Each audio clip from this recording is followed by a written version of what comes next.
കടലിൽ കാണാതായവര് അതില് 3 പേരെ ഇനിയും കണ്ടെത്തേണ്ടതായിട്ടാണ് ഇരിക്കുന്നത്. ഇവിടെ തിരുവനന്തപുരത്ത് അഞ്ചുതെങ്ങിലെ ഷിജിൻ, പുല്ലുവിളിയിലെ ജോൺ മത്യാസ്,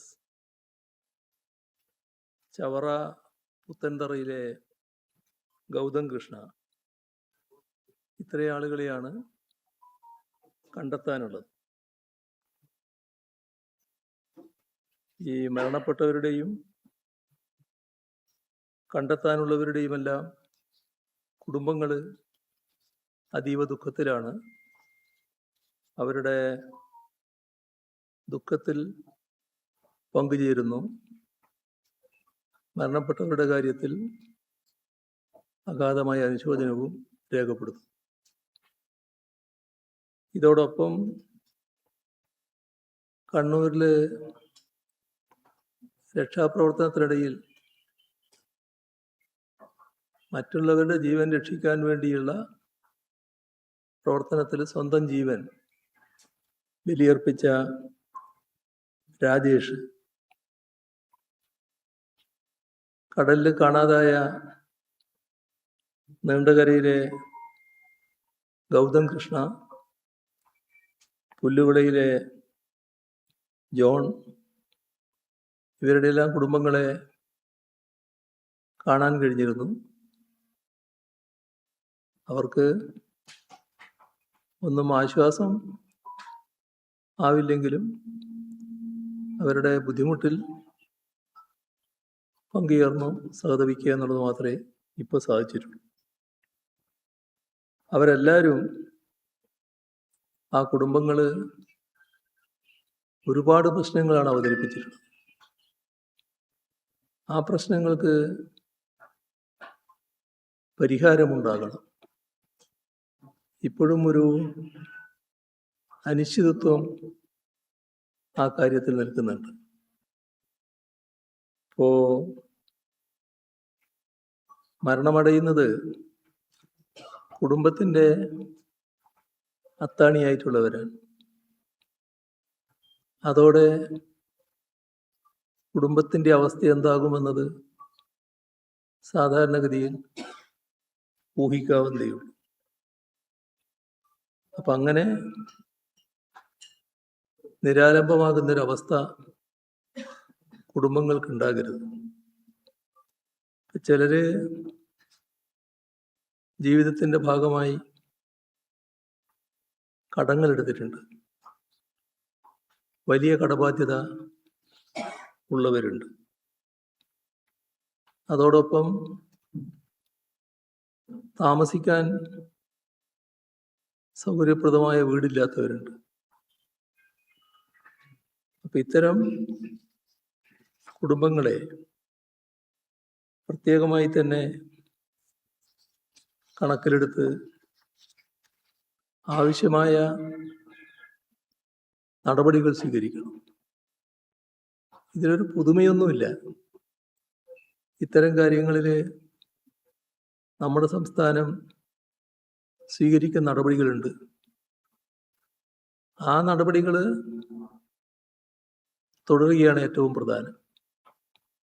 ഈ കാലാനുസൃതമായി പഴയതിൽ നിന്ന് എന്തെങ്കിലും പുരോഗതി, അതായത് കൂടുതൽ സഹായം ചെയ്യാൻ കഴിയുമെങ്കിൽ അതും നല്ലതാണ്. ഇവിടെ വീടില്ലാത്തവർ, അവർക്ക് വീടുകൾ നിർമ്മിച്ച് നൽകണം. കടബാധ്യത ഉള്ളവരുടെ കടം തീർക്കുന്നതിനാവശ്യമായ നടപടികൾ ഗവൺമെൻറ് ഭാഗത്തുണ്ടാകും. അതോടൊപ്പം കുടുംബത്തിൻ്റെ താങ്ങാണ് ഇല്ലാതായിട്ടുള്ളത്, കുടുംബനാഥൻ. അത് ഒന്നുകൊണ്ട് നികത്താനാവില്ലെങ്കിലും കുടുംബത്തിലുള്ള ഒരാൾക്ക് തൊഴിൽ കൊടുത്തുകൊണ്ട് അവരെ സഹായിക്കാൻ തയ്യാറാകും. ഇതൊക്കെ ഇത്തരം കാര്യങ്ങളിൽ നേരത്തെ നമ്മുടെ സംസ്ഥാനത്ത് നടപ്പാക്കിയ കാര്യങ്ങളാണ്. അത് നടപ്പാക്കുന്നതിന് സർക്കാർ തയ്യാറാകേണ്ടതുണ്ട്. രാജേഷിൻ്റെ കുടുംബത്തിൽ ഭാര്യയ്ക്ക് തൊഴിൽ എന്നതാണ് പൊതുവെ ഉയർന്നു വന്നിട്ടുള്ളത്. ചെറിയ കുട്ടികളാണ്. ആ കുട്ടികളുടെ വിദ്യാഭ്യാസം സർക്കാർ ചെലവിൽ സർക്കാർ ആ ബാധ്യത മുഴുവൻ ഏറ്റെടുക്കണം. വിദ്യാഭ്യാസത്തിന് ആവശ്യമായ സഹായം സർക്കാർ നൽകണം. മറ്റു കുടുംബങ്ങൾക്കും ഈ തരത്തിലുള്ള സഹായം തന്നെയാണ് ആവശ്യം. അവിടെ നീണ്ടകരയിലെ കുടുംബവും അവിടെ അവരാവശ്യമുയർത്തുന്നത് ആ അമ്മയുടെ ഒരു ആവശ്യമായിട്ട് പറഞ്ഞത് ഇളയ മകനുണ്ട്. ആ ഇളയ മകന് KMM-ൽ ജോലി കൊടുക്കണമെന്നുള്ളതാണ്. അപ്പോൾ സർക്കാർ ഇത്തരം കാര്യങ്ങളിൽ ഉണർന്ന് പ്രവർത്തിക്കുന്ന നിലയുണ്ടാവണം. ഒരു കാര്യം അർത്ഥശങ്കക്കിടയില്ലാതെ വ്യക്തമാക്കുകയാണ്. നേരത്തെ പറഞ്ഞിട്ടുള്ളതാണ്. ദുരിതാശ്വാസ പുനരധിവാസ പ്രവർത്തനങ്ങൾക്ക് പ്രതിപക്ഷത്തിൻ്റെ പൂർണ്ണമായ സഹകരണവും പിന്തുണയും ഉണ്ടാകും. ഇപ്പോൾ കാലവർഷക്കെടുതിയിൽ നമ്മുടെ സംസ്ഥാനത്തിന് 127 കോടിയിൽ പരം രൂപയുടെ കാർഷിക നഷ്ടം ഉണ്ടായി എന്നാണ് പ്രാഥമികമായി വന്നിട്ടുള്ള കണക്ക്. ഇത് വർദ്ധിക്കുകയും ചെയ്യും. ഇതിപ്പോഴുള്ള ആദ്യത്തെ ഒരു കണക്കാണ്. അതോടൊപ്പം തന്നെ 9332 ഹെക്ടർ സ്ഥലത്ത് കൃഷി നശിച്ചു എന്നാണ് റിപ്പോർട്ട്. 45,904 കൃഷിക്കാരെ ഇത് ബാധിച്ചിട്ടുണ്ട്. എല്ലാ ജില്ലകളിലും നാശനഷ്ടങ്ങൾ ഉണ്ടായിട്ടുണ്ട്. എന്നാൽ വലിയ തോതിൽ ബാധിച്ചത് ജൂലൈ 31 വെള്ളം കയറിയപ്പോൾ ആകെ മുങ്ങിപ്പോകുന്ന അവസ്ഥയാണ് റാന്നിയിലും ആറന്മുളയിലും മറ്റും ഉണ്ടായത്. പത്തനംതിട്ട ജില്ലയിൽ റാന്നിയിൽ 500-ലധികം വ്യാപാര സ്ഥാപനങ്ങളിൽ വീടുകളിൽ വെള്ളം കയറി. കോട്ടയം ജില്ലയിലും ചിലയിടങ്ങളിൽ വ്യാപകമായ രീതിയിൽ വെള്ളം കയറിയുള്ള നാശനഷ്ടങ്ങളുണ്ട്.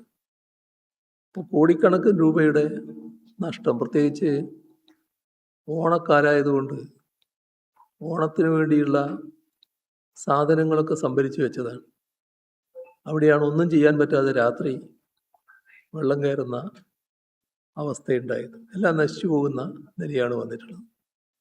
ഇപ്പോൾ പത്തനംതിട്ട, കോട്ടയം, ഇടുക്കി, ആലപ്പുഴ ഈ ജില്ലകളിലെ പ്രളയനില അതിരൂക്ഷമായിരുന്നു.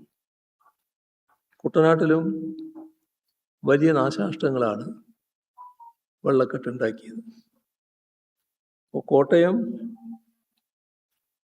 ജില്ലയിൽ പൂഞ്ഞാറ്, അതുപോലെ ഇടുക്കിയിൽ കുടയത്തൂർ, പത്തനംതിട്ടയിൽ ചിറ്റാർ, കോന്നി, കൊക്കത്തോട് ഇവിടങ്ങളിലെല്ലാം ഉരുൾപൊട്ടലും ഉണ്ടായി. കോട്ടയത്ത് തിക്കോയിലും വലിയ തോതിലുള്ള വെള്ളം കയറി നാശങ്ങൾ ഉണ്ടാക്കിയിട്ടുണ്ട്. അതുപോലെ തന്നെ തലനാട്ടിൽ കൂട്ടത്തോടെ 11ഓളം പശുക്കൾ മുങ്ങിച്ചാകുന്ന നിലയുണ്ടായിട്ടുണ്ട്. കണ്ണൂർ ചെറുപുഴയിൽ മണ്ണിടിച്ചിലുണ്ടായി. ആറളം ഫാമിലും വെള്ളം കയറി. ആലുവ ശിവരാത്രി മണപ്പുറം ക്ഷേത്രം പൂർണ്ണമായി തന്നെ വെള്ളം കയറുന്ന സ്ഥിതിയുണ്ടായി. മണ്ണിടിച്ചലിൽ പാൽച്ചുരവും താമരശ്ശേരി ചുരവും അടച്ചതുകൊണ്ട് ആ ഘട്ടത്തിൽ വയനാട് ജില്ല തന്നെ പൂർണ്ണമായി ഒറ്റപ്പെടുന്ന അവസ്ഥയുണ്ടായി. ഇതിലൊക്കെയുള്ളൊരു പ്രശ്നം കാലാവസ്ഥാ മുന്നറിയിപ്പ് അതിനനുസരിച്ച് മുൻകരുതലെടുക്കാൻ നമുക്ക് കഴിഞ്ഞില്ല എന്നുള്ളതാണ്. അതോടൊപ്പം വ്യാപകമായ വിമർശനമുയർന്നിട്ടുള്ളത് നമ്മൾ ഇത്തരം ഘട്ടങ്ങളിൽ ആളുകളെ ക്യാമ്പുകളിൽ താമസിപ്പിക്കുമല്ലോ, ആ ക്യാമ്പുകളിൽ സൗകര്യമൊരുക്കുന്നതിൽ വീഴ്ചയുണ്ടായി എന്നതാണ്. ഇത് ആശ്ചര്യകരമായൊരു കാര്യമാണ്. കാരണം നമ്മുടെ കേരളത്തിൽ ഇത്തരത്തിലുള്ള ദുരന്തങ്ങൾ ചില ഘട്ടങ്ങളിലൊക്കെ ഉണ്ടായിട്ടുണ്ട്. ആ ഘട്ടത്തിലെല്ലാം ഈ തരത്തിൽ പുനരധിവാസ പ്രവർത്തനങ്ങൾ, താൽക്കാലിക ക്യാമ്പുകൾ, ഇതൊക്കെ നമ്മുടെ നാട്ടിൽ നടന്നിട്ടുള്ളതാണ്. അപ്പോൾ നമ്മുടെ ഉദ്യോഗസ്ഥന്മാർക്കും ബന്ധപ്പെട്ട വകുപ്പുകൾക്കും സർക്കാരിനാകെയും എന്തൊക്കെയാണ് ഇത്തരം കാര്യങ്ങൾ ചെയ്യേണ്ടത് എന്നതിനെക്കുറിച്ച് നല്ല വ്യക്തതയുള്ളതാണ്. അങ്ങനെയുള്ളൊരു സംസ്ഥാനത്ത് എങ്ങനെയാണ് ഇത്തരത്തിലുള്ള അബദ്ധങ്ങളുണ്ടായത്, വലിയ തോതിലുള്ള വിമർശനങ്ങൾക്കിടയാക്കുന്ന കാര്യങ്ങളുണ്ടായത്? അത് പ്രത്യേകം പരിശോധിക്കേണ്ടതാണ്. ഇവിടെ ഇപ്പോൾ പെട്ടെന്ന് തന്നെ ഉണ്ടായ നാശനഷ്ടങ്ങൾ കണക്കാക്കി ആ നാശനഷ്ടങ്ങളുടെ പ്രത്യേകത വെച്ചുകൊണ്ടുള്ള നഷ്ടപരിഹാരം നൽകുന്നതിനുള്ള നടപടികൾ സർക്കാർ സ്വീകരിക്കേണ്ടതായിട്ടുണ്ട്. സർക്കാർ ബന്ധപ്പെട്ട വിവരങ്ങൾ ശേഖരിക്കുക, നാശത്തിൻ്റെ കണക്ക് റവന്യൂ ഡിപ്പാർട്ട്മെൻറ്റ് പെട്ടെന്ന് തന്നെ ലഭ്യമാക്കുക, ഇതാണ് സാധാരണഗതിയിൽ വേണ്ടത്. പക്ഷേ ഗുരുതരമായ വീഴ്ച ഈ കാര്യങ്ങളിലും സംഭവിച്ചിട്ടുണ്ട് എന്ന് കാണാതിരിക്കരുത്. അതിൽ റവന്യൂ വകുപ്പിനെ കുറിച്ച് തന്നെ വിമർശനങ്ങൾ ഉയരുന്നുണ്ട്. നമ്മുടെ സംസ്ഥാനത്ത് മത്സ്യത്തൊഴിലാളികൾക്ക് ആവശ്യമായ ജാഗ്രതാ മുന്നറിയിപ്പ് നൽകുക എന്നത് ഇത്തരം ഘട്ടങ്ങളിൽ ഏറ്റവും പ്രധാനമാണ്. ഇപ്പോൾ വരുന്ന ഒരു ആക്ഷേപം യാതൊരു മുന്നറിയിപ്പും ലഭിച്ചിരുന്നില്ല എന്നതാണ്. ഇവിടെ ജീവൻ നഷ്ടപ്പെട്ടതിനോടൊപ്പം തന്നെ കാണേണ്ടതാണ് മത്സ്യബന്ധന ഉപകരണങ്ങൾ വൻതോതിൽ നശിച്ചുപോയി എന്നുള്ളത്.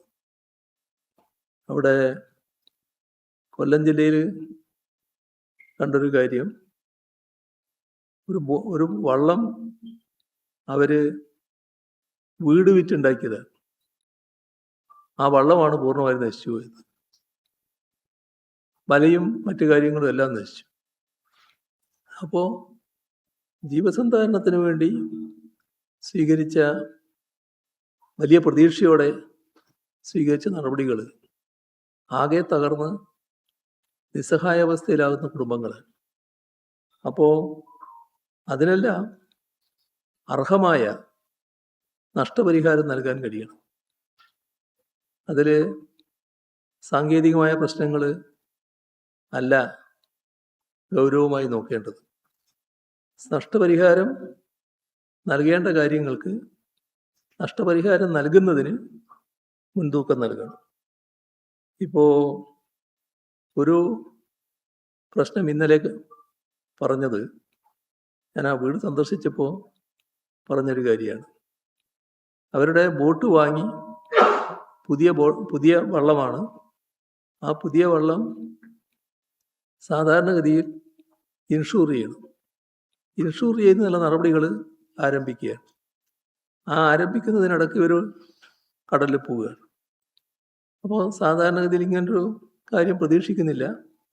അപ്പോൾ ഇൻഷൂർ ചെയ്യാൻ കഴിയുന്നില്ല. അതിൻ്റെ സാങ്കേതികമായ മറ്റു ചില കാര്യങ്ങൾ പൂർത്തിയാക്കാൻ കഴിയാത്തത് കൊണ്ടാണ് ഇൻഷുറൻസ് ഇല്ലാത്തത്.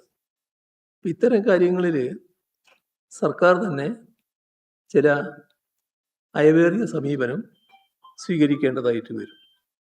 അപ്പോൾ ഇൻഷുറൻസ് ഉണ്ടല്ലോ എന്ന് സാധാരണ ആൾക്ക് കണക്കാക്കാം. പക്ഷേ പ്രത്യേക സാഹചര്യത്തിൽ ഇൻഷുറൻസ് ഇല്ലാത്തത് കൊണ്ട് പ്രത്യേകമായ സഹായം സർക്കാർ നൽകുന്ന നില സ്വീകരിക്കണം. അതേപോലെ തന്നെ ഇവിടെ കടലിൽ പോയവരുടെ കാര്യത്തിൽ അവർ അപകടത്തിൽപ്പെട്ടപ്പോൾ ആ അപകടത്തിൽപ്പെട്ട ആദ്യ മണിക്കൂറുകൾ വളരെ ഫലപ്രദമായ രക്ഷാപ്രവർത്തനം നടക്കേണ്ട സമയമാണ്.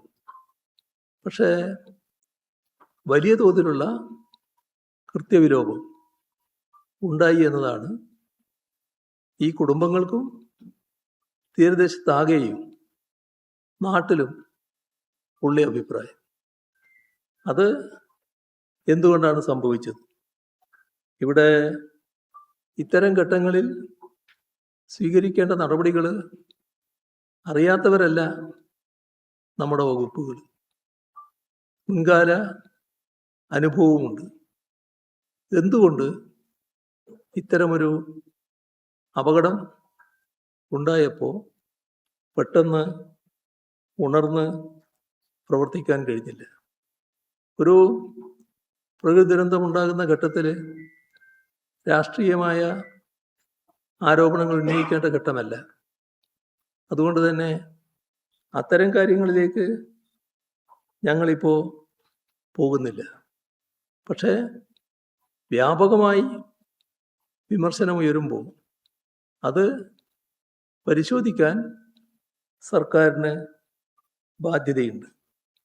നമ്മൾ എല്ലാ ദുരന്തത്തിലും കണ്ടതാണ്, ദുരന്തഘട്ടത്തിൽ എല്ലാം മറന്ന് രക്ഷാപ്രവർത്തനത്തിന് സർക്കാരിനോടൊപ്പം സഹകരിച്ച് ജനങ്ങളാകെ ഇറങ്ങാറാണ് പതിവ്. പക്ഷേ സർക്കാർ ചെയ്യേണ്ട കാര്യങ്ങൾ ചെയ്യണമല്ലോ. അതിവിടെ ഉണ്ടായോ? അതാണ് ഗൗരവമായ പ്രശ്നം. അതിന് സർക്കാരിൻ്റെ ഏറ്റവും പ്രധാനപ്പെട്ട ഒരു ഭാഗം പ്രവർത്തനങ്ങൾ ഏകോപിപ്പിക്കലാണ്. ആ ഏകോപിപ്പിക്കൽ പലതരത്തിലുണ്ട്. ഇവിടെ ചെയ്യേണ്ട കാര്യമുണ്ട്. കേന്ദ്ര ഏജൻസികൾ ഇടപെടേണ്ട കാര്യത്തിൽ അവരെ ബന്ധപ്പെടേണ്ടതുണ്ട്. നമ്മുടെ നാട്ടിൽ ഇതുമായി ബന്ധപ്പെട്ട് സഹായിക്കാൻ വരുന്നവരെ ആ സഹായം സ്വീകരിക്കുന്നതിനുള്ള ക്രമീകരണങ്ങൾ ഉണ്ടാക്കേണ്ടതുണ്ട്. ഇങ്ങനെ പലതരത്തിലുള്ള ഏകോപനം ഇവിടെ ഫലപ്രദമായി ഉണ്ടായോ? ഇത്തരം പ്രദേശങ്ങളിൽ നാം പരിശോധിക്കാൻ വേണ്ടി പറയുകയാണ്, സർക്കാരിൻ്റെ സാന്നിധ്യമുണ്ടായോ? അതാണ് ഏറ്റവും ഗൗരവമായ പ്രശ്നം.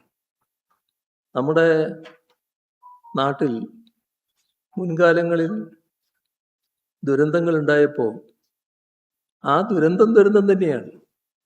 പക്ഷേ രക്ഷാപ്രവർത്തനം, ആശ്വാസ നടപടികൾ, തൽക്കാലം അവരെ താമസിപ്പിക്കൽ, അവിടെയുള്ള സൗകര്യങ്ങൾ ഒരുക്കൽ, ഇത്തരം കാര്യങ്ങളിലൊക്കെ വലിയ തോതിലുള്ള ഇടപെടലും ക്രമീകരണങ്ങളും ഒരുക്കിയിരുന്നു എന്നുള്ളത് നമ്മുടെ എല്ലാം അനുഭവത്തിലുള്ളതാണല്ലോ.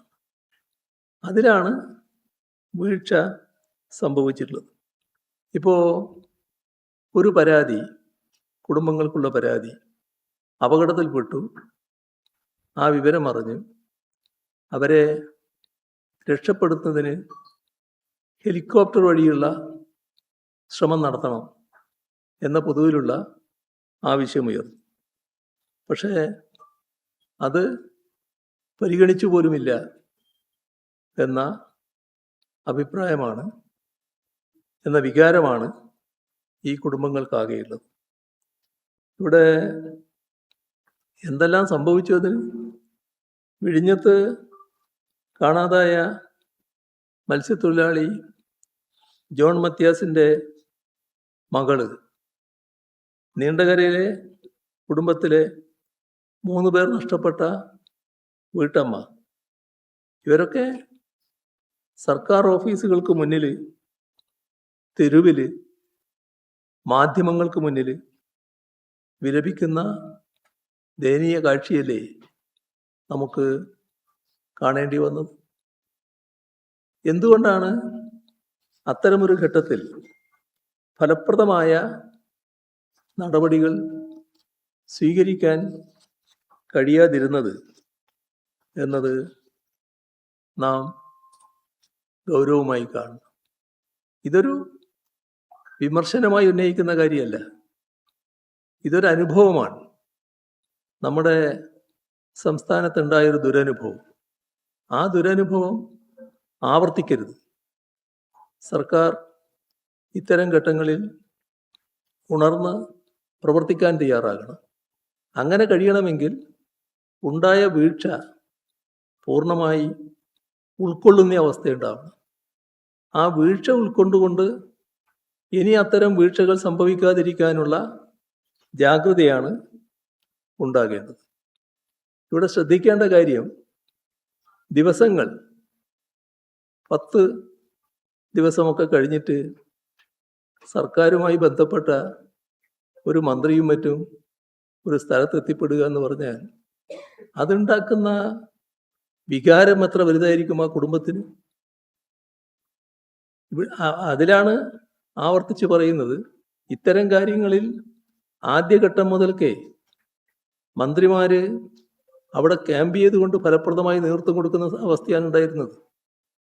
എന്തുകൊണ്ടാണ് നമ്മുടെ സംസ്ഥാനത്തെ മന്ത്രിമാരിൽ പലർക്കും ദിവസങ്ങളോളം ഈ സ്ഥലത്തേക്ക് എത്താൻ പറ്റാതിരുന്നത്?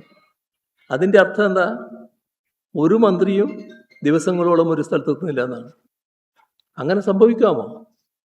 അപ്പം അതാണ് ഗൗരവമായി എടുക്കേണ്ടത്. അത് ആവർത്തിക്കാതിരിക്കാനുള്ള ശ്രദ്ധ ഉണ്ടാവും. എന്നാൽ ഇതുമായി ബന്ധപ്പെട്ട് നടത്തിയ ചില പരാമർശങ്ങൾ അത് വലിയ തോതിൽ വിമർശനമുയർത്തുന്ന അവസ്ഥയുണ്ടായിട്ടുണ്ട്. അതിൽ മുഖ്യമന്ത്രി തന്നെ പറഞ്ഞതായിട്ട് കാണുന്നത്, ആദ്യമായല്ല മത്സ്യത്തൊഴിലാളികളെ കടലിൽ കാണാതെ പോകുന്നത്.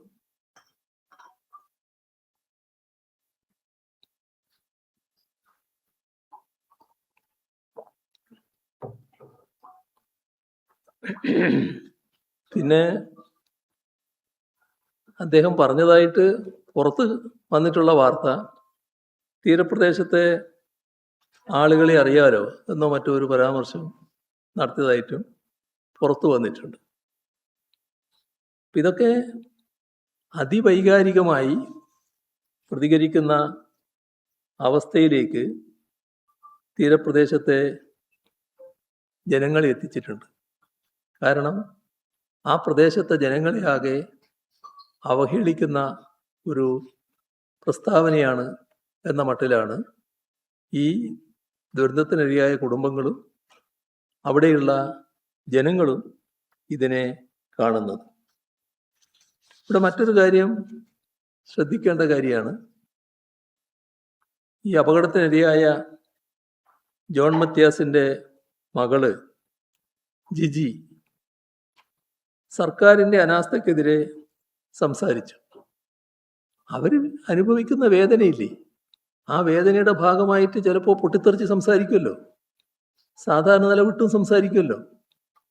പക്ഷേ അവരുന്നയിച്ച ന്യായമായ പ്രശ്നത്തിൻ്റെ മേലെ എങ്ങനെയാണ് പ്രതികരണം ഉണ്ടായത്?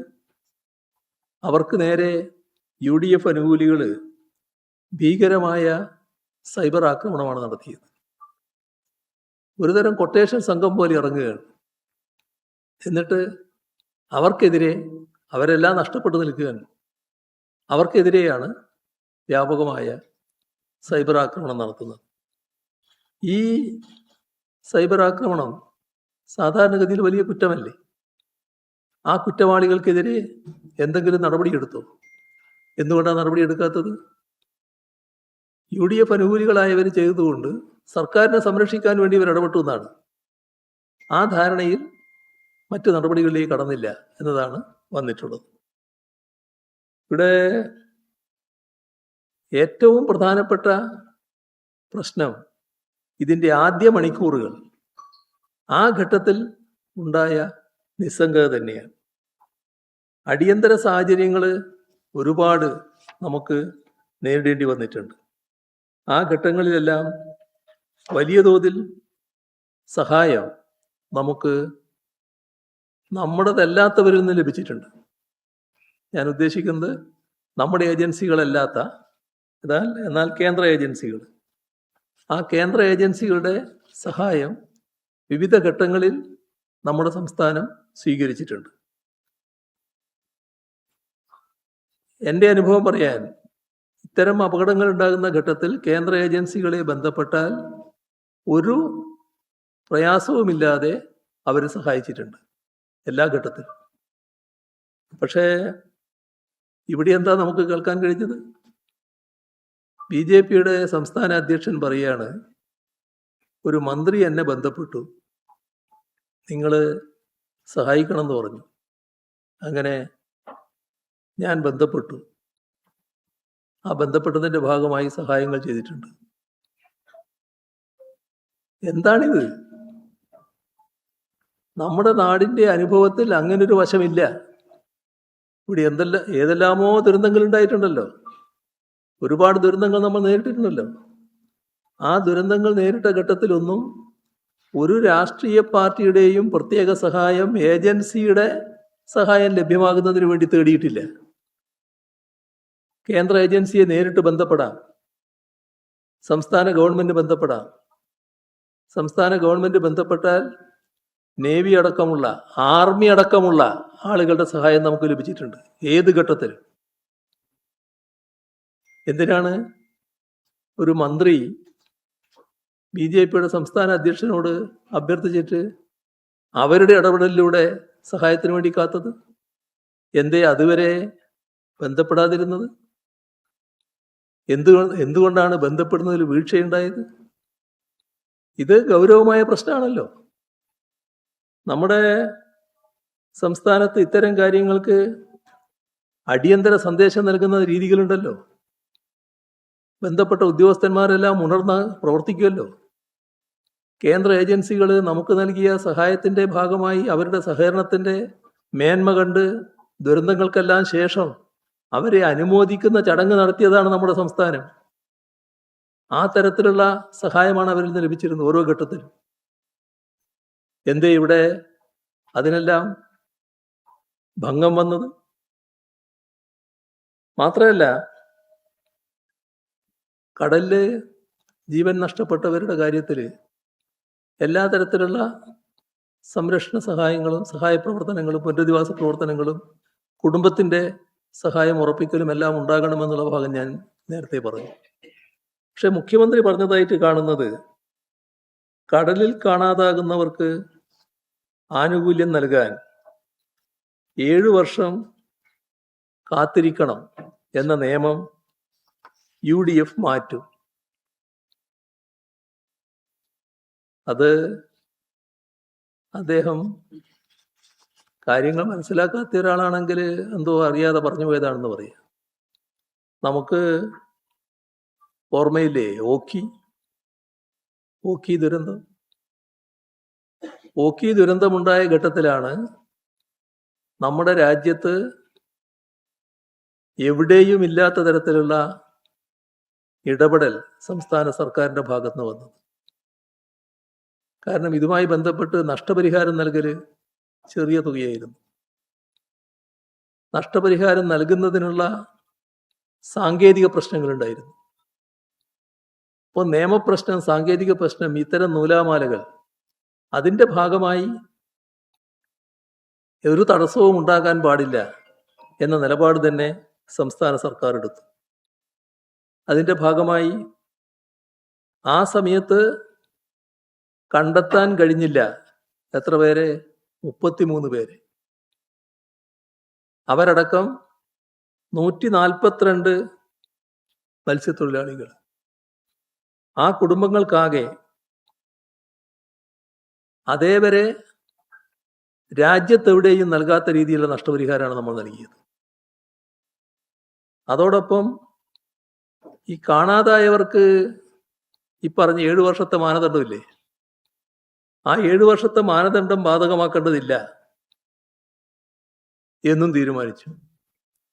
ഇതൊക്കെ സർക്കാർ ഫയലുകളിലുള്ളതല്ലേ, സർക്കാർ എടുത്ത നടപടിയല്ലേ, രഹസ്യമായിട്ട് എടുത്തതല്ലാലോ.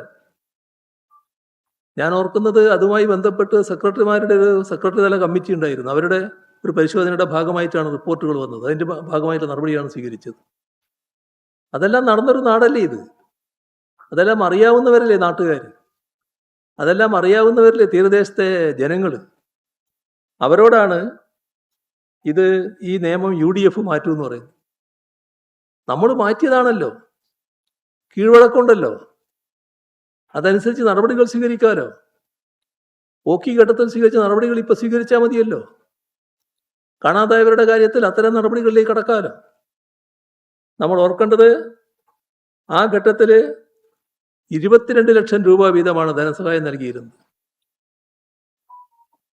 ചില സംസ്ഥാനങ്ങളിൽ മത്സ്യത്തൊഴിലാളികളുടെ പ്രക്ഷോഭം നടന്ന് നിങ്ങൾ ഓർക്കുന്നുണ്ടാവും.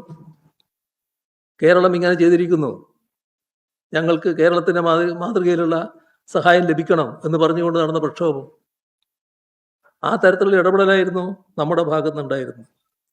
അതിൻ്റെ കൂടെ നമ്മൾ സൃഷ്ടിച്ച കീഴ്വഴക്കമുണ്ടല്ലോ. കുടുംബനാഥൻ നഷ്ടപ്പെട്ട കുടുംബത്തിന് ജോലി, കുട്ടികൾക്ക് വിദ്യാഭ്യാസം, അവരുടെ സംരക്ഷണം, അതിനായി 2035 വരെ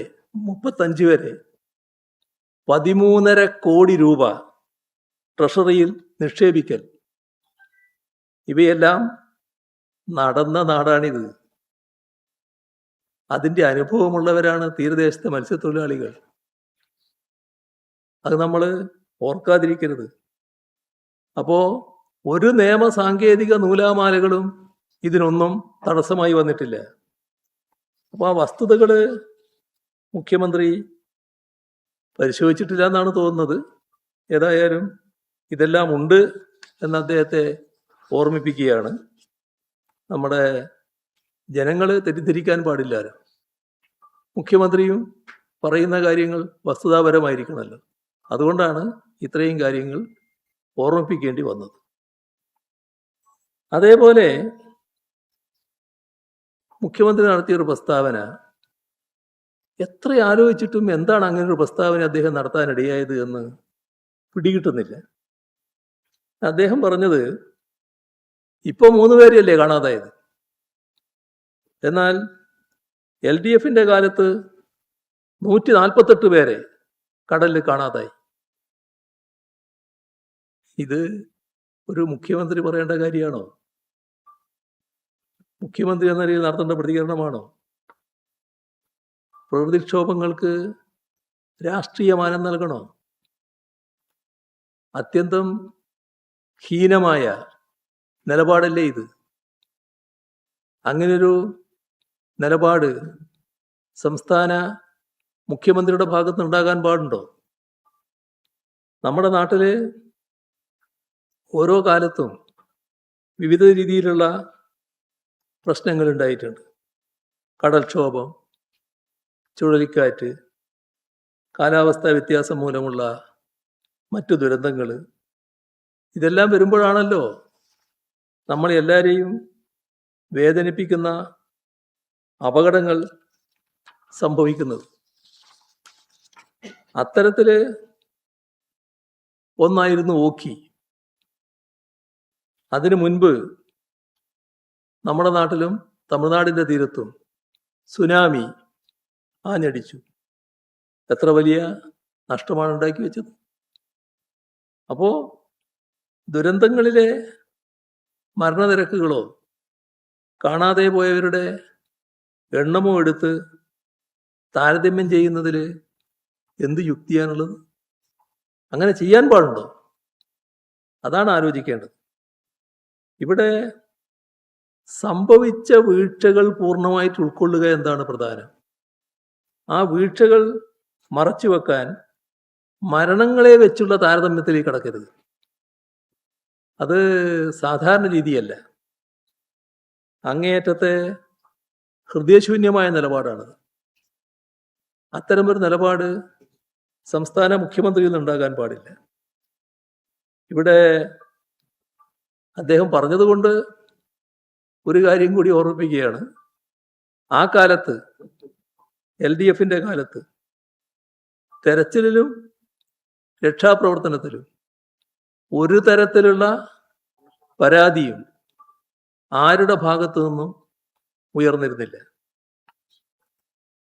ഇവിടെ മുഖ്യമന്ത്രിയുടെ അവകാശവാദം മറ്റൊരു അവകാശവാദം പുറപ്പെടുവിച്ചു. ഡ്രോണും ഹെലികോപ്റ്ററും ഉപയോഗിച്ച് ചരിത്രത്തിൽ ആദ്യമായാണ് തെരച്ചിൽ നടത്തുന്നത് എന്ന്. ഇത് പഴയ കാലത്ത് ഉള്ള സംഭവങ്ങൾ പൂർണ്ണമായി മറച്ചു വെക്കലാണ്.